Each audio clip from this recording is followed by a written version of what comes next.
ఒక బేస్ లేకుండా దీని మీదే అయితే కనుక మీరు ఇలాగా అయిపోలేదు. దీన్ని ఓన్లీ లైఫ్ మీద ప్రొఫెషన్లా చూసుకోలేదు. దీన్ని ఒక బేస్ అంటూ ఉంది మీకు. మీకు కొంచెం మీరే ఏర్పరచుకోవాలి బేస్ని. అంతే అంతే. సూపర్. సో మన డ్రీమ్ ఏంటి? డ్రీమ్ అనేది చెప్పాలంటే కొద్దిగా ఆశ అనుకుంటారు కానీ మూవీ ఏనొక్క మూవీలో చిన్న రోల్ అయినా పర్లేదు చేయాలి. అండ్ మహేష్ బాబు గారితో అయితే అది ఒక్క నిమిషాల చచ్చిపోయే క్యారెక్టర్ అయినా కానీ అది చేయాలన్న కోరిక, అది బాగా నాకు అది బిగ్ ఫ్యాన్ చిన్నప్పటి నుండి. ఓకే, మీరండి? సేమ్.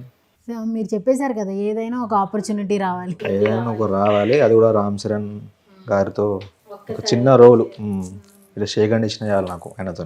మీ ప్లేస్లో మీరే అలా ఉండిపోతే వస్తుంటాయండి ఛాన్సెస్, మీరు రావాలి కదా. అవునవును, అది ఇప్పుడేం లేదు, అది ఎన్ని సంవత్సరాలు ఉంటుంది కానీ ప్రయత్నించాలంతే, ఏం లేదు. అది ఒక ఆశ, అది ఎప్పుడు తీరుతుంది అనేది ఏం లేదు.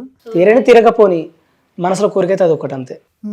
ఫస్ట్ ప్రాంక్ ఏంటండి మీకు మీ లైఫ్లో చేసిన ఫస్ట్ ప్రాంక్?